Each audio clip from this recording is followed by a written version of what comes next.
Am I the a-hole for breaking my promise to my stepkids and abandoning and traumatizing them because I did not want to parent them anymore? I met Will when I was 22. Will was 29, with 2 kids and had newly been widowed. We had a whirlwind courtship where he introduced me to the kids and got me involved in their lives very early, first few days after I met him. Will said really quickly he was sure I was the one, not only for himself but also for his kids, that we would have an incredible, happy family life. We got married when I was 23. Will was 30, and his kids were 8 and 6. Our wedding ceremony also included me and the kids making promises to each other, which was Will's idea. Soon after, Will shoved all the childcare onto me. I wasn't the stay-at-home spouse. I worked full-time and always have, but he always had reasons for me to do the childcare. Him being sore from doing a physical job, me being better at it since I babysat kids this age in the past and he never had, or girl stuff for his daughter, or cooking or anything. He always had some reason, and it ended up always on me. He started playing video games and relaxing from getting home until bedtime, because he was tired and he was bringing in the money and keeping the roof over everyone's heads, though that wasn't really true. He said he deserved to relax. Then he went out with his friends, or brought them back to drink beer and watch loud TV. Then he developed a major attitude with me and encouraged same to kids. They found it funny. He started openly disrespecting me and encouraged them to. He was the ultimate fun dad, and I got put in the role of the mean witch. Sometimes they all ganged up on me and mocked me, but also all expected me to serve them and constantly be jumping up to care for them. By the end of the first year, I realized the marriage was a big mistake, but felt guilty leaving because of my promises to the kids. Another year went by, and I realized that no matter how I tried, and how I knew they were only kids and didn't really blame them, I genuinely hated both of the kids. And I could not lie to myself anymore and pretend that I loved them. I did not, and I never would. One day, I just walked out, packed up everything of mine and moved out while nobody was at home. I left a note explaining it wasn't working and saying goodbye. That was the end. Cue a crap storm for my ex and a bitter divorce. But we both walked away with what we went into the marriage with, not much for either of us. I had never legally adopted the kids, so I had no rights nor responsibilities about them, and I never reached out to any of them again. Honestly, I was just overjoyed to be rid of all of them. 15 years have gone by, and that seems like a lifetime ago, or another person's life, but I'm still in my 30s. I was recently shocked to get a message from Tamara, Will's daughter, now 25. Tamara said I betrayed and traumatized her for life for abandoning them after my promises to them. She said I had a responsibility to never leave no matter what. I know she remembers the horrible way she treated me though. Now for the top comments. Not today, Hall. There is never a responsibility to never leave. That is ridiculous. Sure, a 10-year-old may reasonably think so, but a 25-year-old should know better. Agreed. I was bitter when my mother left and divorced my stepdad when I was 10. As an adult, I realized that he was a guy who refused to get a job and just sat around the house all day. But he would leave for work in the morning as I was getting ready for school to keep up appearances. The father probably brainwashed the kids with made-up stuff. Brainwashed or not, this woman is 25, not 15. She should have enough perspective to realize that the fault lies completely with the father. At some point, a person has to look inward and seek help for their trauma, not inflict it on others. To seek out a person you haven't seen 15 years just to send them a nasty email saying Opie should have stayed in a horrible relationship for 10 to 12 years, purely for this woman's benefit? That is extremely selfish and cruel. Not today, Hall. Your husband didn't want a wife. He chose a younger woman and whisked her off her feet to be his live-in maid, nanny, and cook. He knew what he was doing when he asked you to make that promise to the kids, emotionally manipulating you into staying even though he treated you like crap. It's sad that the children lost their mother, but their father encouraging them to treat you like the evil stepmom was cruel to both you and them. Clearly, the behavior he showed continued after left. Eddie kept telling Tamara and her brother how awful you were. You got yourself out of there. Well done for being strong and wise enough to do so. Many people don't have the strength to do that. And you need to stay out of there, Opie. Not your circus, not your monkeys. You made a promise, but a promise is made with agreement/conditions usually from both parties. You didn't hold up your end because they were relentless with their bullying. Not today, Holobi.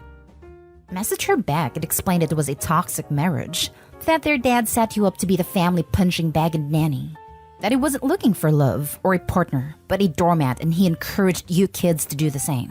Tell her their hang-ups are their own, and then say that you are done with that chapter of your life, and will never again allow their father to drag your life down. Not today, Ho.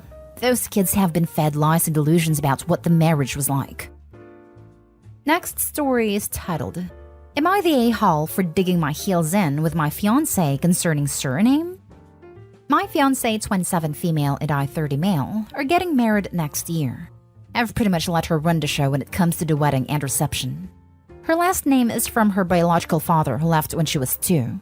Her mother remarried, and she has said for years that she can't wait to get married to change it. For 6 years, I've heard about what a piece of garbage this guy is. I am the last male to carry my name, and there are only 4 people with a name. So it's always been important to me to pass it on to my children. She wants to get married in a Catholic church. I'm not Catholic, but it means a lot to her, so I'm in the process of converting. She wanted to be close to her mom and sister, so I left a job I loved, found a new job, and we moved 4 hours away from my family to be closer to them. Her sister is a recovering alcoholic, so we don't keep liquor in our apartment despite that I like to have a beer after work. I've made many changes to accommodate her.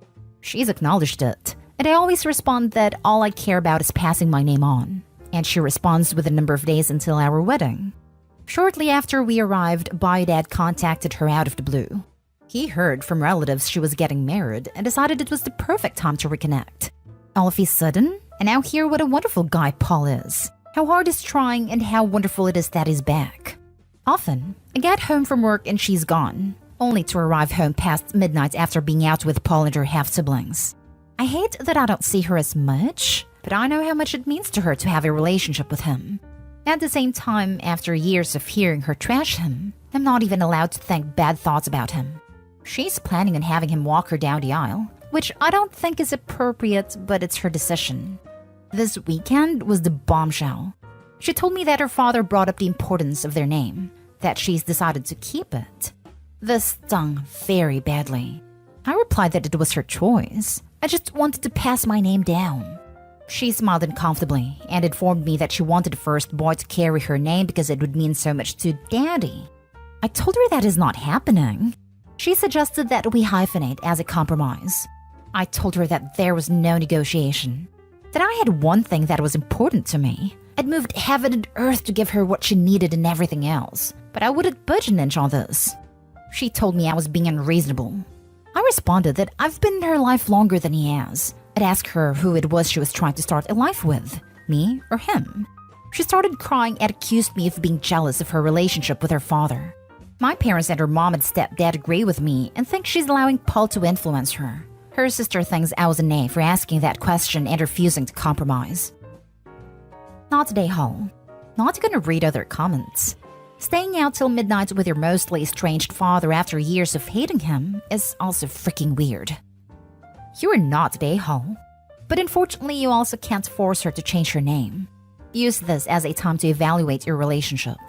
Perhaps couples counseling would be a good idea before saying your I do's. Good luck. Clarification. Well, I would love if she took it, and it hurt to know she's decided not to after 6 years of saying she wanted to change her name. I've never tried to force it. I accepted it as her decision. I only put my foot down when it came to our future children. Then you deserve better. She changed the game at the last minute. Info. What kind of compromises has she made for you? What kind of changes has she made for you? Honestly, she hasn't had to make any. Believe it or not, 90% of things were in complete agreement. The things I've compromised on are things that I was willing to do to make her life easier. She wanted to live closer to her family. My parents are retiring within 10 years and likely leaving that area. So staying there didn't make a lot of sense other than I really liked my job and the people I worked with. I don't hate my current job, but it's not the same. I love the girl. The girl wants to live here. I go with the girl. I felt like taking my name was equivalent because while it's a big change, she knew it was important to me. So as of now, she's made no compromises or changes. Next story. Am I the a-hole for publicly telling my stepdad to buzz off after he complained about being excluded from the speech I wrote for my brother's funeral? My stepdad is an attention-seeking person. Did I say attention-seeking? As the saying goes, he is the bride/groom at every wedding and a corpse at every funeral. Can't help himself and has no issues showing how much he craves for attention. I've never been on good terms with him. He sold my childhood home and threw away stuff Dad left for me and my brother, who is 19. He convinced Mom to revoke my college fund and use it to renovate their new house, resulting in me moving out at 17. I'm now 26. My brother was still living with them when he passed. He suffered from physical/mental conditions that my stepdad called fake. My brother was diagnosed with stomach illness that landed him at the hospital a few times. But my stepdad insisted he was faking it to get attention, and so didn't help with money, so Mom ended up selling jewelry to help my brother. Then he passed away 2 months later. The funeral was last week. I was so devastated because I've always been close with my brother and had plans to do so much in the future. But going by Uncle's advice, I decided to write a speech, sort of like a goodbye letter to my brother as a closure for me, because I had so much to say but so little time. I gave the speech at the funeral. These moments felt long and pretty heavy. I went back to sit and had people pat on my shoulder trying to comfort me. But my stepdad approached me and openly asked why I didn't mention him anywhere in my long, detailed speech. I was speechless and enraged by his offending question that I literally said, "I don't know, because you're not the one who's dead?" He replied that, technically, the funeral is for the living. Then casually went on about how I should have mentioned some of the impact/benefits he had on me and my brother when he came into our life. I harshly reminded him how my mom started selling her jewelry to pay for my brother's medication, while all he did was claim my brother was faking being sick to get attention, called him pathetic to want more attention at the funeral than a departed person, and loudly told him to F off with his pathetic, attention-seeking bullcrap.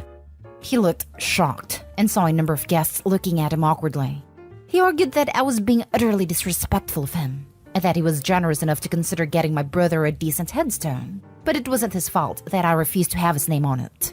My brother and I never changed our last name, and my stepdad somehow wanted his name on my brother's headstone, otherwise he wouldn't pay for it. It turned into an argument, and I demanded to leave and got others involved. He left eventually, but kept telling my whole family about me making a scene and humiliating him out of old spite, and that I was inconsiderate enough of my brother to cause a scene at his funeral, basically turning the family against me. He wants at least a written apology so we could move past this, but I refuse to give him one. Mom wants me to do it as soon as possible.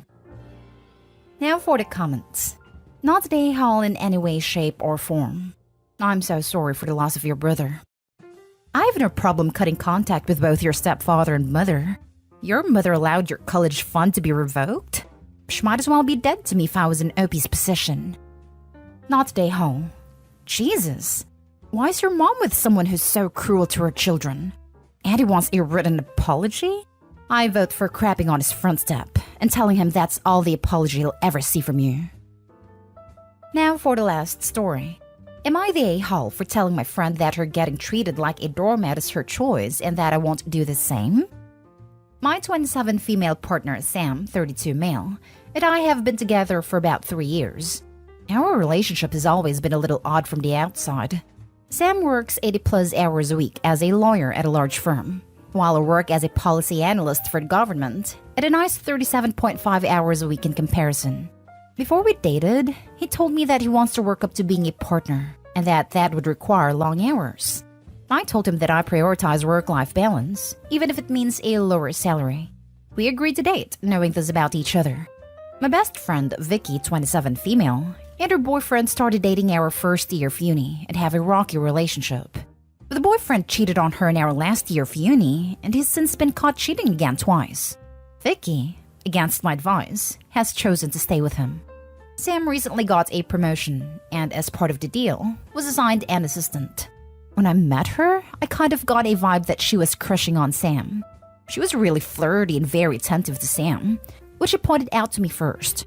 He said that he'd still keep her on as assistant, but he would make sure nothing got out of hand. I wasn't concerned, because I've never had a reason to worry that he would cheat on me. One night, Vicky and I got dinner and later decided to go back to my place. Sam's office is in between the restaurants we were at in my apartment building, so I offered to go drop off some food for him. He asked Vicky if it was okay if we stopped, and she agreed.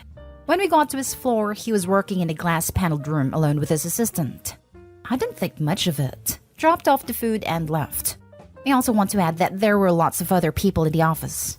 As soon as we left, Vicky asked if that was the assistant that I thought had a crush on Sam.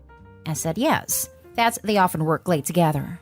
She got angry at me, saying that I was treating this like a joke, and that if I want to keep my man, I have to stake my claim, or something. I explained to her that I wasn't worried that he would cheat and that I trusted him.